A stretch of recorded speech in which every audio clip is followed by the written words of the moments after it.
Sir గత 2 రోజులుగా చూస్తున్నాము. ఇరాన్, ఇజ్రాయెల్ యుద్ధం సాగుతూ ఉంది. ఈ మధ్యలో అనూహ్యంగా అమెరికా మధ్యలో దూరింది. బయటికి చెప్పడం మాత్రం నేను నిర్ణయం తీసుకుంటానికి ఇంకో వారం రోజులు పడుతుందని చెప్పాడు. కానీ చెప్పిన 24 గంటల్లోనే దాడి చేశాడు. అసలు ఈ అమెరికా ఈ ఇద్దరి మధ్య దూరడం విషయంలోని మనం ఎలా అర్థం చేసుకోవాలి? ప్రపంచ రాజకీయ సమీకరణాలు చూస్తే మనకు చాలా విచిత్రంగా ఉంటాయి.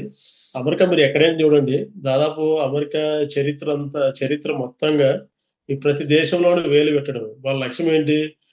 మామూలు సూపర్ పవర్ గా ఉండాలి. అట్ ద సేమ్ టైం వాళ్ళ వ్యాపారం జరగాలి. 2 రకాలు ఇక్కడ ఉంటది. అమెరికా ఏం చేస్తది? ఏ దేశం అయితే బలంగా తయారైందంటే ఇప్పుడు ప్రపంచ దేశాలు ఏవి కూడా ఆర్థికంగా బలం కావట్లేదు. కానీ వెపన్స్ ను సమకూర్చుకుంటున్నారు. అణ్వాయుధాలు, ముఖ్యంగా అణ్వాయుధం ఉందనుకోండి, ఆ దేశం పవర్ఫుల్ అయినట్టే. ఆడికి పవర్ఫుల్ కాకూడదు.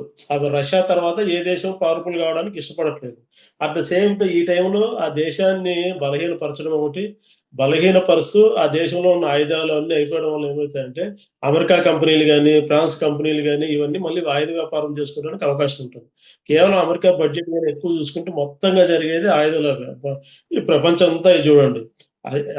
ఇదే అమెరికా టెర్రరిస్టులను ఎంకరేజ్ చేస్తుంది. మళ్ళీ టెర్రరిస్టులు దాడి చేశారు. ఇదే అమెరికా టెర్రరిస్టుల దాడులను ఖండిస్తుంది. అంటే 2 వైపులా అమెరికానే కనపడుతుంది. అంతిమంగా లక్ష్యం ఏంటంటే వాడి ప్రయోజనం. వాడికేదంటే మనకు ఆదాయం వచ్చిందా లేదా? పక్క దేశం బలహీనపడాలి, మీకు ఆదాయం రావాలి. కరెక్టే సార్ మీరు చెప్పింది నిజమే, వాస్తవమే. కానీ ఇక్కడ ఒక విచిత్రం. ఆహ్, గత సంవత్సరం ట్రంప్ ప్రెసిడెంట్ అయ్యాడు. ఆయన ఎన్నికలకు ముందు కేవలం నేను యుద్ధాలు ఆపుతాను, యుద్ధాలు ఇక ముగిసిపోతాయి, యుద్ధాలు నేను గనక అక్కడ పదవిలో ఉండుంటే కనుక రష్యా, ఉక్రెయిన్ యుద్ధం వచ్చి ఉండేది కాదు. ఇన్ని మాట్లాడిన వ్యక్తి సడన్‌గా వచ్చి ఇండియాకి, పాకిస్తాన్‌కి మధ్యలో దూరాడు. అత్యంత క్రూరమైనటువంటి పాకిస్తాన్ దేశం యొక్క సైనికాధికారి మునీర్‌ని డిన్నర్‌కి పిలిచాడు. ఇది ఇంతే కాకుండా అసలు యుద్ధమే చేయనటువంటి వ్యక్తి ఇరాన్ పైన బాంబులేశాడు.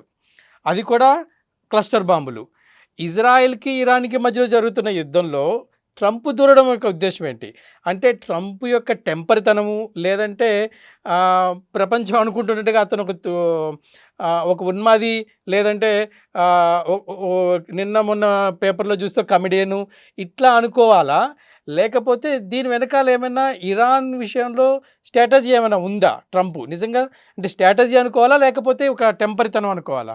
ఈ విషయంలో మనం గమనించండి. 40 ఇయర్స్ బ్యాక్ ఇరాన్, అమెరికా మంచి మిత్రులు. అది దేనికోసం? ఒకప్పుడు ఇరాన్‌కి, ఇరాక్‌కి నిరంతరం యుద్ధం. అంటే ప్రపంచంలో సుదీర్ఘకాలం యుద్ధం జరిగిన ఏ యుద్ధం ఉందంటే ఇరాన్, ఇరాక్. ఇరాన్, ఇరాక్ శత్రువులు ఒకప్పుడు. సద్దాం హుసేన్‌ను పదవి నుంచి దించడం కోసం అమెరికా ఏం చేసింది అప్పుడు? ఇరాన్ సంకనెక్కి ఇరాన్‌కి కావాల్సిన ఈరోజు ఇరాన్ దగ్గరున్న ఆయుధాలు గాని, అట్‌లీస్ట్ హెలికాప్టర్లు గూడా ఒకప్పుడు అమెరికా ఇచ్చిండేటివి. ఇరాన్ ఎంకరేజ్ చేసిన తర్వాత ఇరాక్‌లో ప్రభుత్వాన్ని కూల్చేసి సద్దాం హుసేన్‌ను ఉరితీసేసి అక్కడ గవర్నమెంట్‌ని స్పాయిల్ చేసి ఇప్పుడు ఆ దేశం అతలాకుతలం అయ్యేలా చేసింది. అక్కడున్న గ్యాస్, తర్వాత పెట్రోలియం, డీజిల్ ఈ నిక్షేపాలన్నీ స్వాధీనం చేసుకుంది. ఇప్పుడు అవన్నీ ఏముంటాయి? అమెరికా చేసుకుంటుంది. అంటే అమెరికా అక్కడ ఏమైంది? ఒక దేశాన్ని చేతిలో పట్టుకుంది. తర్వాత ఈ ప్రపంచానికి కావాల్సిన కీలకమైన ఇంధన రంగానికి సంబంధించి ఏవైతే ఉన్నాయో అవన్నీ గుప్పెట్లో పెట్టుకుంది. అక్కడేమొచ్చింది ప్రపంచాలకు అంటే అమెరికా అవసరాలు తీరిపోగా ఈ గ్యాస్ గాని, తర్వాత పెట్రోల్ గాని, డీజిల్ గాని అమెరికా వాడుకుంటూ మళ్ళీ ఇతర దేశాలకు ఇప్పుడు విక్రయిస్తుంది. దానివల్ల ఏమైంది? ఒక దేశం గ్రిప్‌లోకొచ్చింది. ఆదాయం పెరిగింది. ఇప్పుడు నెక్స్ట్ ఏంటి? ఓకే. రైట్. ఇరాన్ ఇప్పుడు వీక్‌గా ఉంది. మామూలుగా ఇరాన్ అణ్వాయుధాలు తయారు చేస్తుంది. ఇరాన్ ఏమైంది? రష్యాకి దగ్గరైంది. దగ్గరైన తర్వాత ఇప్పుడు ఏం చేయాలి? ఇరాన్‌ను కొట్టాలి. ఇప్పుడు సౌదీ అరేబియా గావచ్చు, పక్కన సౌదీ గావచ్చు, తర్వాత ఈ దేశాలన్నీ ఆల్రెడీ అమెరికా చేతుల్లో కీలుబొమ్మలు ఒక రకంగా. ఇప్పుడు కొద్దిగా ఇరాన్‌లో ఇస్లామిక్ రెవల్యూషన్ వచ్చిన తర్వాత కొద్దిగా స్ట్రాంగ్‌గా తయారయ్యి అంటే కొద్దిగా కాలర్ ఎగరేస్తున్నారు. ఆడిని మెడలో ఉంచాలి. సేమ్ టైమ్ అమెరికాలో అధ్యక్షులు ఎవరైనా ఉండిండి. ట్రంప్ గావచ్చు, బైడెన్ గావచ్చు, ఎవరైనా గాని. కానీ అమెరికా గవర్నమెంట్‌ని గాని, అమెరికా అధ్యక్షుల్ని శాసించేది అక్కడున్న ఒక టీమ్ ఉంటది. అంటే డిఫెన్స్ కౌన్సిల్ టీమ్ అని ఒకటుంటది. దాంతో పాటు స్టేట్ అని ఉంటది. అంటే ఈ 2 దాంట్లో ఏముంటదంటే ఆయుధ లాబింగ్ ఉంటది. అంటే వీరు ప్రపంచవ్యాప్తంగా అంటే ఏ దేశానికి ఆ డిఫెన్స్ టీము తర్వాత స్ట్రాటజిక్ టీం ఏమైతే అది నిర్ణయిస్తుంది తప్పిస్తే ఈ ట్రంప్ గాని బైడెన్ గాని వీళ్ళు నిర్ణయించారు అమెరికా స్ట్రాటజీని ఇప్పుడు వీళ్ళు పైకి మాట్లాడడానికి అంతే తప్పిస్తే ఆ దేశంతో నేను శాంతియుతం పోతాను అంటే కుదరదు. ఇప్పుడు మీరు ఫర్ ఎగ్జాంపుల్ చూడండి, అమెరికా ప్రజలకు భారతీయులు అంటే చాలా ఇష్టం, కానీ అమెరికా అధ్యక్షులకు భారతీయులు అంటే ద్వేషం. అంటే ఎందుకని ఏంటి? ఎందుకనంటే ఇప్పుడు ఇప్పుడు ప్రపంచంలో ఇప్పుడు అమెరికా మన భారతదేశం ఉన్నది, పక్కన పాకిస్తాన్ అడుగుతుంటున్నాడు. వాడు ఏంటి? వాడు ఇప్పుడు మన కిరాణా హిల్స్ అని మన ఆపరేషన్ సింధూర్లో దాడులు సింధులో చేస్తే అక్కడ న్యూక్లియర్ బాంబ్స్ భయపడింది. ఉన్నాయని అనుకున్నారు. భయపడింది అక్కడ పాకిస్తాన్ కదా, అమెరికా ఎందుకు? అమెరికాకి సంబంధించిన న్యూక్లియర్ వెపన్స్ పాకిస్తాన్‌లో ఉన్నాయి. ఆ, అదొకటి. తర్వాత ఇటు సైడ్ వస్తే ఏం చేస్తుంది? బంగ్లాదేశ్‌ని ఈ మధ్య రెచ్చగొడుతుంది. ఎందుకు? బంగ్లాదేశ్‌లో సెయింట్ పీటర్స్ ద్వీపం ఏదైతే ఉందో, అక్కడ అమెరికన్ వైమానిక స్థావరాలు పెట్టుకోవడానికి గత ప్రధానిగా ఉన్న షేక్ హసీనాను అమెరికా కోరింది. అప్పుడు ఆమె ఒప్పుకోలేదు. అంటే మూడో దేశం మా భూభాగాన్ని వాడుకోవడానికి నేను అంగీకరించను. ఆమె ఏం చేసింది? అక్కడ అల్లకల్లోలం సృష్టించి ఇదే అమెరికా అక్కడ ఐఎస్ఐని తీవ్రవాదులందరిని ఎంకరేజ్ చేసి అస్థిరపరిచారు బంగ్లాదేశ్ ప్రభుత్వాన్ని. ఇప్పుడు ఏం చేస్తున్నారు? బంగ్లాదేశ్ ప్రభుత్వాన్ని మనకి యాంటీగా తయారు. మనకు ముఖ్యంగా వాళ్ళ కాన్సెప్ట్ ఏంటి? ఇండియా సూపర్ శక్తి కాకూడదు, ఇండియా బలహీనంగా ఉండదు. సూపర్ శక్తి కావడం వాళ్ళకి ఇష్టం లేదు. ఎందుకంటే మామూలుగా ఇప్పుడు ప్రపంచంలో అన్ని దేశాలు ఇప్పుడు రష్యా పరిస్థితి అయిపోయింది. చైనా ఏ రోజు గుమ్మనంగా ఉంది, ఏ రోజు గొప్పగొలుతుందో తెలియదు.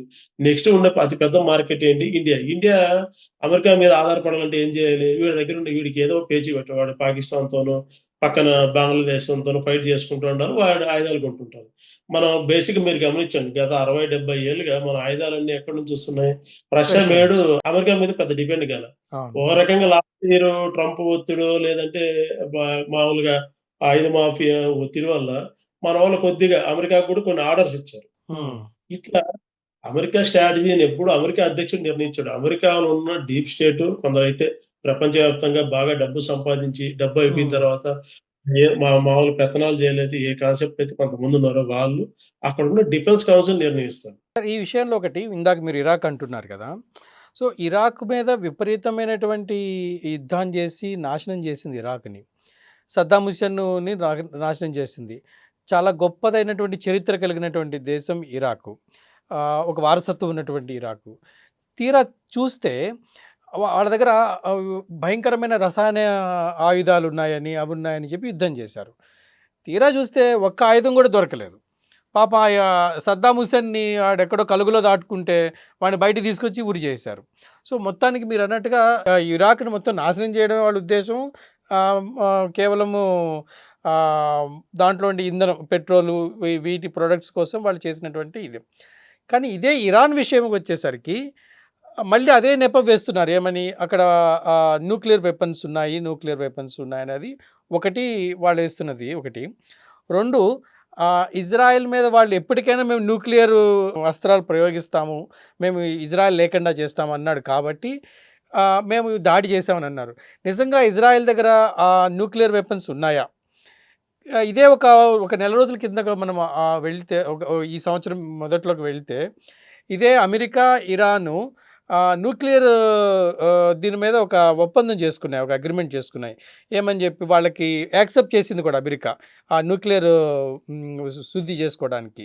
మరి సడెన్‌గా దాన్నంటే వాళ్ళు దీని పేరుతోటి శుద్ధి చేస్తున్నాం అనే పేరుతోటి వీళ్ళు వెపన్స్ తయారు చేశారా? లేదంటే ఇదేంతో ఒక అభూతి కల్పన? మీరన్నట్టుగా కేవలం అమెరికా యొక్క సృష్ట్యా? ఒకటి మామూలుగా గమనించాం. గల్ఫ్ దేశాలంటే పశ్చిమాసియా ప్రాంతాల్లో ఇప్పుడు కొద్దిగా అమెరికాకి వ్యతిరేకంగా అగైనిస్ట్‌గా, ఇజ్రాయెల్‌కి అగైనిస్ట్‌గా, తర్వాత ఇస్లామిక్ దేశాలను కూడగట్టి మనం ఒక ఐఓసీ లాగా ఇస్లామిక్ కంట్రీ స్ట్రాంగ్‌గా ఉండాలని, నాయకత్వం వహించాలని కోరుకుంటున్న దేశం ఏదైనా ఉందంటే అది ఇప్పుడున్న ప్రెజెంట్ ఇరాన్. అంటే మన ఆలోచన ఏంటి? ఈ ఇస్లామిక్ దేశాలందరినీ కొద్దిగా స్ట్రాంగ్‌గా చేసి మనం కూడా సూపర్ శక్తిగా ఎదగాలనేది వాళ్ళ కాన్సెప్ట్. అతను అట్ ద సేమ్ టైమ్ ఇజ్రాయెల్‌కి పూర్తిగా వ్యతిరేకి, బద్ధ శత్రువు. అంటే ఇజ్రాయెల్‌ని గుర్తించట్లేదు. తర్వాత ఇజ్రాయెల్‌ని నాశనం చేయాలి అంటూ పాలస్తీనాకు మద్దతిస్తూ అక్కడున్న ఇప్పుడు పాలస్తీనా తీవ్రవాదులు కావచ్చు, హెజ్బుల్లా కావచ్చు, హుతీలు కావచ్చు, వీళ్ళందరికీ ఎవరు డెవలప్ చేశారు? ఇరాన్ డెవలప్ చేసిన ఉగ్రవాద గ్రూపులు ఇవన్నీ. వీళ్ళ అంతిమ లక్ష్యం ఏంటి? ఇజ్రాయెల్ అంతం. ఇజ్రాయెల్ ఇజ్రాయెల్ అంతం చేయాలనే కాన్సెప్ట్. కానీ అమెరికా ఇప్పుడు ఇప్పుడు ఏదైతే ఇస్లామిక్ కంట్రీస్ స్ట్రాంగ్ గా తయారు చేయాలని ఎప్పుడైతే ఇది అనుకున్నాం, మీరు ఇది చూడండి, సౌదీ అరేబియా కావచ్చు, ఇరాన్ కావచ్చు, ప్రతి దేశంలోనూ దాదాపుగా పశ్చిమాసియా దేశాల్లో 70,000 మంది అమెరికన్ సైనికులు ఉన్నారు. ఉమ్, సౌదీ అరేబియాలో అతి పెద్ద అమెరికా వైమానిక స్థావరం ఉన్నది. ఉమ్, నెక్స్ట్ ఇంకెక్కడ లేదు, ఇరాన్ లో లేదు. ఇరాన్ ఉమ్, ఇప్పుడు ఏంటి, ఇరాన్ అధ్యక్షులు లొంగట్లేదు.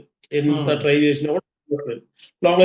లొంగ తీసుకోవాలంటే ఏం చేసుకోవాలి, వాడి దగ్గర ఏదో ఒకటి ఆయుధం ఉందనో ఏదో ఒకటి బూచి చూపించాలి. ఇప్పుడు అమెరికా ఆరోపణ చేసి దాన్ని ఖండించే క్యాపబిలిటీ ఎవరు ఉంటుందో ఏది లేదు కదా. ఒకప్పుడు రష్యా అవును. ఉండేది, ఉమ్, రష్యా కూడా సోవియట్ పతనం తర్వాత రష్యా కూడా అంత స్ట్రాంగ్ లేదు. లేదు. అట్ ద సేమ్ చైనా కదా తెలిసిందే. చైనా ఏదంటే ఎవరికి ఒక ఇది ఉండదు, ఊరికైనా ఒక ఖండం ఇస్తుంది, దూరంగా ఉమ్, ఉంటుంది.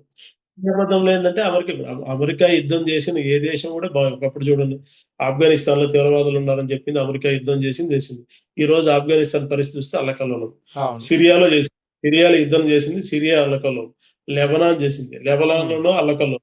ఈ రోజు మీ అన్నిటికీ మీరు ఇంకోటి గమనించండి, ఇప్పుడు ఉక్రెయిన్ చూడండి, ఉక్రెయిన్ కు బాగా సపోర్ట్ చేసిన దేశం ఏంటంటే ఫస్ట్ అమెరికా. America America. ఆయుధాలు ఇచ్చిందంటే, అవును. అమెరికా దగ్గర ఉన్న ఆయుధాలు, పాత ఆయుధాలన్నీ ఉక్రెయిన్కి ఇచ్చి రష్యా మీద ప్రయోగం చేస్తారు. ఇక్కడ రెండు జరుగుతున్నాయి చూడండి.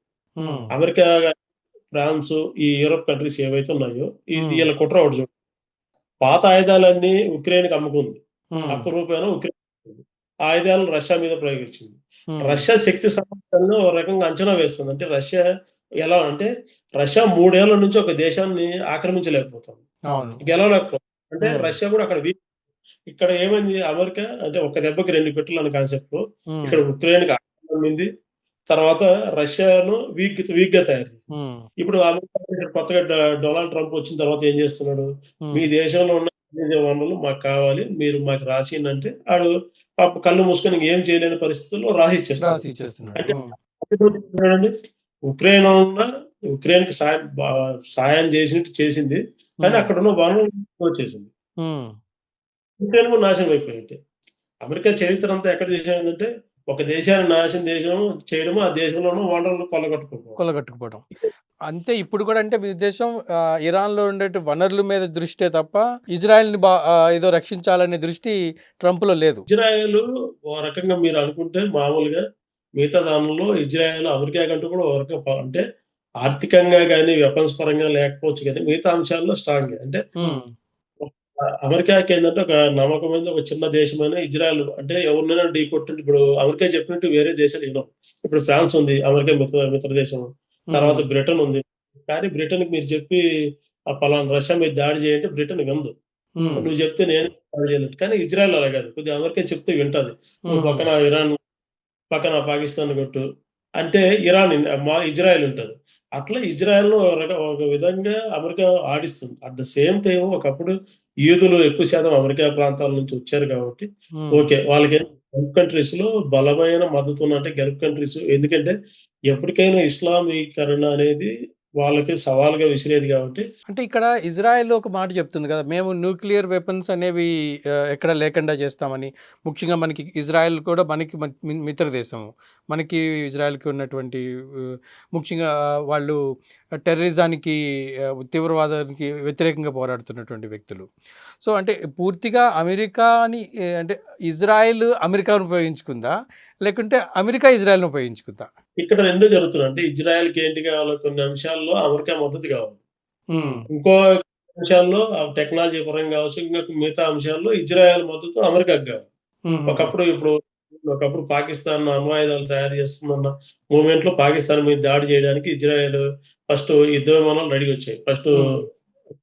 ఇండియాకొచ్చాయి. హ్మ్. దాడి చేద్దాం అన్నప్పుడు అమెరికా తీవ్రమైన ఒత్తిడి చేసింది, దాడి చేయొద్దని. అప్పుడేమైంది, అటు ఇజ్రాయెల్, ఇండియా 2 వెనక్కి తగ్గాయి. హుహుహుహు.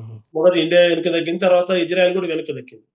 అంటే ఇజ్రాయెల్‌కు ప్రపంచవ్యాప్తంగా బాగా అంటే ఒకప్పుడు ఏ దేశము లేని ప్రాంతాలు, తర్వాత వాళ్ళు ఊచకోతకు గురైన జాతి కాబట్టి హ్మ్. వాళ్ళేంటి, ఎందుకంటే ఒక దేశం ఉండాలనేది ఇచ్చింది. అప్పుడు కొద్దిగా వాళ్ళకి మద్దతు ఇచ్చిన దేశం అమెరికా కాబట్టి వాళ్ళు కొద్దిగా అమెరికాకి కొద్దిగా చాలా అంటే ఎక్కువ అనుకూలంగా ఉంటారు. హ్మ్. ఇక్కడ వాళ్ళిద్దరు లక్ష్యం, ఇప్పుడు వాళ్ళిద్దరు ఏం చేస్తారు, ఇజ్రాయెల్‌కి ఆర్థికంగా కావచ్చు, ఏ విధంగా సాయం కావాలన్నా కూడా అమెరికా చేస్తది. అట్ ద సేమ్ టైము ఇంటలెక్చువల్స్‌లో గాని, తర్వాత ఇంటెలిజెన్స్‌లో గాని ఇజ్రాయెల్ అమెరికాకి సాయం చేస్తుంది. అంటే హుహు. 2 విధాలుగా పరస్పరం సాయం చేసుకో. మీరు ఇప్పుడు ఒకటి చూడండి. ఉమ్, రష్యా నేను స్టేట్మెంట్ ఇచ్చింది. మేము ఇరాన్ మా మిత్ర దేశమే కానీ మేము ఇజ్రాయెల్కి వ్యతిరేకంగా పోలేము. ఎందుకు పోలేమంటే అంటే సోవియట్ యూనియన్ పతనం తర్వాత రష్యన్ అది మా భాష మాట్లాడే వాళ్ళు ఇజ్రాయెల్ ఎక్కువ 20 లక్షల మంది ఉన్నారంటే మా దేశమే అది కూడా. మా ఉమ్, దేశం మీద మేము దాడి చేసుకోవడం అనేది అంటే అక్కడ ఏముంది అంటే యూదుల్లో అంత యూనిటీ వచ్చింది. యూనిటీ వచ్చింది. అమెరికాలో ఆ! ఈ అమెరికాలో కూడా కీలకమైన స్థానాల్లో వాళ్ళు ఇది ఉంటున్నారు. తర్వాత ఒకప్పుడు జర్మనీకి వ్యతిరేకంగా పోరాడిన దేశమే కదా! అమెరికా కూడా ఏందంటే అవును. జర్మనీకి ఆ టైంలో యూదులకు ఇచ్చిన హామీ మేరకు వాళ్ళ ఫ్రెండ్‌షిప్ అలాగే కొనసాగుతుంది. ఉమ్, మరి ఇంకోటి ఇక్కడ చూడండి మీరు. ఇజ్రాయెల్ ఇండియాకొచ్చేప్పటికి ఇండియా, ఇజ్రాయెల్ ఫ్రెండ్‌షిప్‌లో ఉంటాయి. ఉమ్, కానీ అమెరికా, ఇండియా వచ్చేపాటికి మళ్ళీ అమెరికా ఏం చేస్తది? పాకిస్తాన్‌కి సపోర్ట్ చేస్తది. అవును. అంటే మళ్ళీ ఇక్కడ రాజకీయాలు డిఫరెంట్. ఉమ్. ఈ నేపథ్యంలో ఇరాన్ ఏ విధంగా రియాక్ట్ అయ్యే అవకాశం ఉంది? ఎట్లా ప్రతిస్పందించొచ్చు? ఇరాన్ యాక్చువల్‌గా అయితే చైనా, రష్యా సపోర్ట్ చేస్తాయనేది ఎక్స్‌పెక్ట్ చేసింది. ఉమ్. కానీ వాళ్ళ ఎక్స్‌పెక్ట్ తగ్గట్టు చైనా, రష్యా గాని ఖండ ఏదో ఖండించడంతో సరిపెట్టుకునేది రష్యా కూడా ఖండించిందే గానీ, ఏ విధమైన సాయం చేస్తానని ఒక మాట కూడా అనలేదు. సాయం లేదు. మోరల్ సపోర్ట్ కూడా పెద్దగా అనిపించలేదు.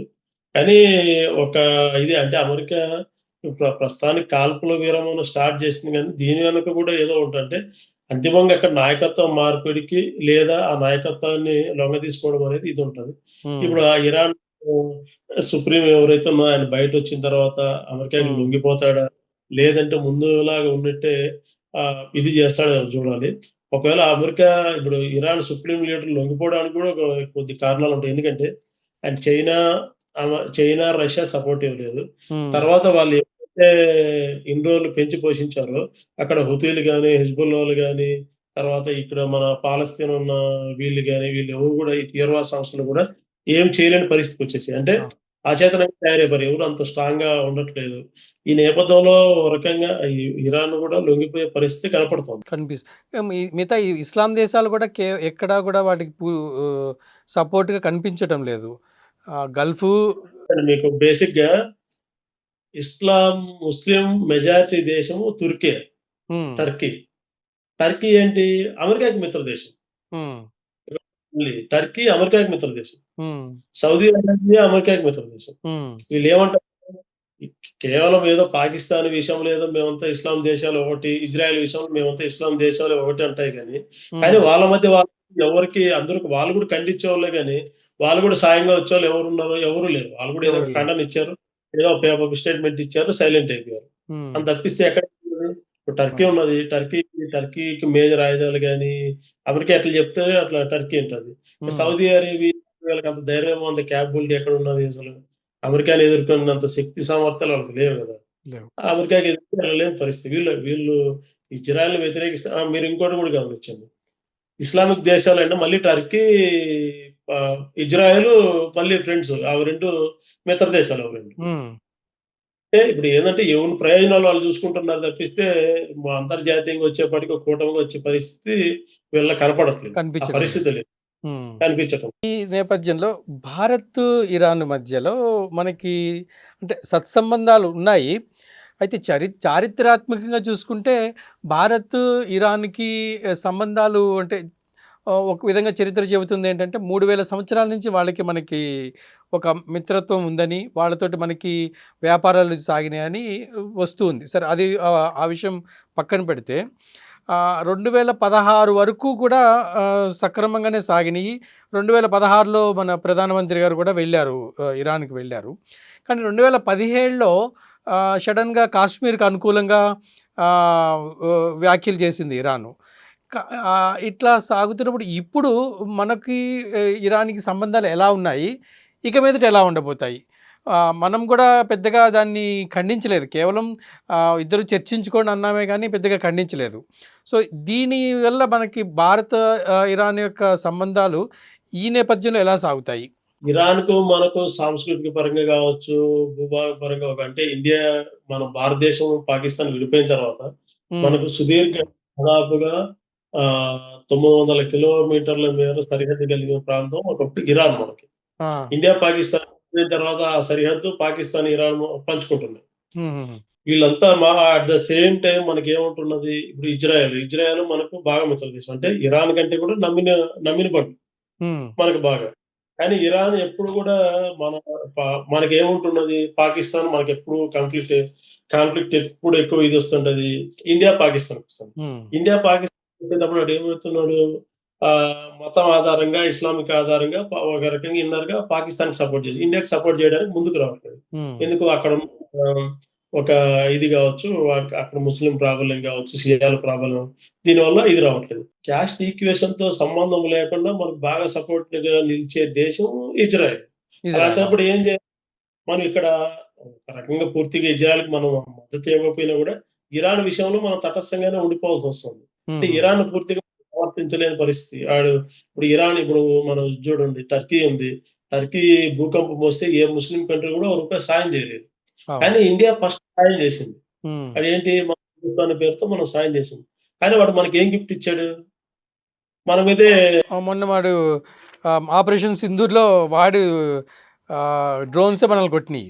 ఏమవుతుంది మామూలుగా, ఈ ఐఓసి దేశాలు ఏవైతే, ఇస్లామిక్ దేశాలు ఏవైతే ఉన్నాయో, వీళ్ళలో కొంతమంది ఏమంటున్నారంటే వాళ్ళు ఇస్లాం ఆధారంగా దేశాలకు మద్దతు ఇచ్చే పరిస్థితి ఉన్నప్పుడు ఉమ్, మనం సేమ్ టైం మన ఆలోచన విధానం కానీ, భారతీయుల ఆలోచన, మన బేసిక్ గా భారతీయుల ఆలోచన కూడా ఇజ్రాయెల్ అంటే ఇష్టపడుతున్నాం, ఇజ్రాయెల్ కి మద్దతుగా ఇది ఉంటుంది. ఉమ్, ఎందుకంటే ఇరాన్ పెద్ద మిత్ర దేశమే, రష్యానే ముందుకు రానప్పుడు మనం ఎందుకుంటాం, మనం ఏ దేశంలో మనం జోక్యం చేసుకోం కదా. జోక్యం ఇప్పుడు చేసుకోవాలి.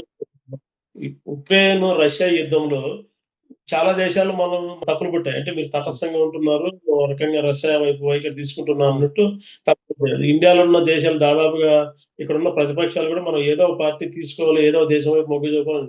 కానీ ఇండియా తటస్థంగా ఉండడం వల్ల ఇప్పుడు ఏమైంది, ఇదే ట్రంప్ ఆ, ఏది ఉక్రెయిన్ విమర్శిస్తున్నారు. ఉమ్, అంటే అది చూడండి, అంటే పాశ్చాత్య దేశాలు పూర్తిగా నమ్మలేదు. వాడు ఈ రోజు ఒక మాట మాట్లాడుతున్నాడు, పొద్దున ఒక మాట మాట్లాడుతున్నాడు. అవును. పూర్తి ఈ ఈ విషయంలో మనకు ముందు ఇప్పుడు నుంచి కాదు, మనకు దాదాపు గత ప్రధానులు కావచ్చు, నెహ్రూ గారి హయాం నుంచి కూడా మనం ఒక ఇతర దేశాల అంశాల్లో మనం తటస్థంగా ఉంటున్నాము. ఏదైనా సమస్యలు వస్తే చర్చించుకొని సామరస్యంగా చేసుకోవాలన్న విధానం మన అలీ నుంచి అలీన అమలు విధానం అలీన విధానం. విధానమే మనకు మేలు చేస్తుంది. ఆ విధానమే ఈ రోజు మనం ఆ రోజు రష్యా మీద దాడులు ఖండించడమో, లేదంటే ఏది చేసుకున్నా కూడా అదంతా ఇదయ్యేది కాదు. ఇప్పుడు మనకు ఉక్రెయిన్ ఉంది. ఉక్రెయిన్ ఒకప్పుడు పాకిస్తాన్‌కి ఆయుధాలు అమ్మేది. ఉక్రెయిన్, పాకిస్తాన్ ఒక రకంగా ఇద్దరు క్లోజ్. అదే ఉక్రెయిన్ అతను ఏమంటున్నాడు, ఇండియా రష్యా దాడులను ఖండించాలి అని చెప్తున్నాడు. అంటే నువ్వేమో ఇండియా శత్రువుకి ఇన్ని రోజులు సాయం చేసావు. నీకు కష్టం వచ్చిందని ఇండియాని సహాయపడుతున్నావు. అంటే నీ దగ్గరున్న శత్రువు వేస్ట్, అంత బలహీనుడు కాబట్టి ఇప్పుడు మా సాయం కోరుతున్నావు.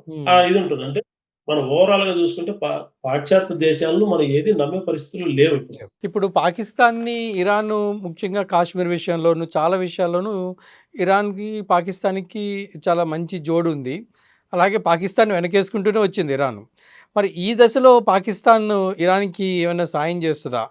ఒక ఒక వాదన ఏముందంటే, ఇప్పుడు అమెరికా వేసినటువంటి ఈ బాంబులు పాకిస్తాన్ భూభాగం నుంచి, లేదంటే పాకిస్తాన్ గగనతలం నుంచి వెళ్ళినాయి అనేది ఒక వాదన ఉంది. సో ఇప్పుడేమన్నా పాకిస్తాన్ ఏమన్నా ఇరాన్‌కి మద్దతు ప్రకటించే అవకాశం ఉందా? పాకిస్తాన్ కూడా ఏముంటుంది, ఖండనిచ్చే పరిస్థితే గాని సైనికులు పంపించే పరిస్థితి పాకిస్తాన్‌కి ఎక్కడుంది అసలు? అవును. లేదు. ఎందుకంటే ఆల్రెడీ అంతర్గతంగా కొట్లాటలతోనూ, తర్వాత ద్రవ్యోల్బణంతోనూ వాడు ఒక రోజు ఇంధన ట్యాంక్ నడపాలంటే ఇప్పుడు పెట్రోల్, డీజిల్ కూడా ఖర్చులు లేవు. ఇప్పుడు ఇరాన్‌కి సాయం చేసే శక్తి పాకిస్తాన్‌కి లేదు. అట్ ద సేమ్ టైమ్ ఇజ్రాయెల్‌కి గాని, అమెరికాకి గాని వ్యతిరేకంగా పోవడం అంత గట్స్ కూడా లేవు. ఎందుకంటే పాకిస్తాన్‌లో చూడండి, పాకిస్తాన్‌లో వనరులు తక్కువ. ఆ దేశంలో డెవలప్‌మెంట్ తక్కువ. అన్నీ తక్కువ ఉన్నప్పుడు ఏం చేయగలుగుతాడు మామూలుగా? అది కూడా ఏదంటే నామకే వాస్తవిక స్టేట్మెంట్ ఇచ్చాడు. ఒకటి గమనించండి. ఇదే యుద్ధం జరిగే ముందు పాకిస్తాన్ ఆర్మీ చీఫ్ ఎళ్ళాడు. ఎళ్లి ట్రంప్‌తో విందు చేయొచ్చాడు. విందు చేసి. ట్రంప్‌తో అమెరికాకి వ్యతిరేకంగా ఎలా ఎళ్తాడసలు? అంత అంత అంత బలం ఇంతవరకు. సో అంటే ఒక విధంగా చెప్పాలంటే ఇరాన్‌ని నమ్మి మోసగించినట్టే. పాకిస్తాన్ పరిస్థితి అంత కదా! పాకిస్తాన్ అందరిని చేయడమే కదా! అందుకని ప్రపంచంలో పాకిస్తాన్ ఎవరు నమ్ముతారు? సో ఏ విధంగా చూసినా ఇరాన్ అనేది పూర్తిగా ఒంటరైపోయింది.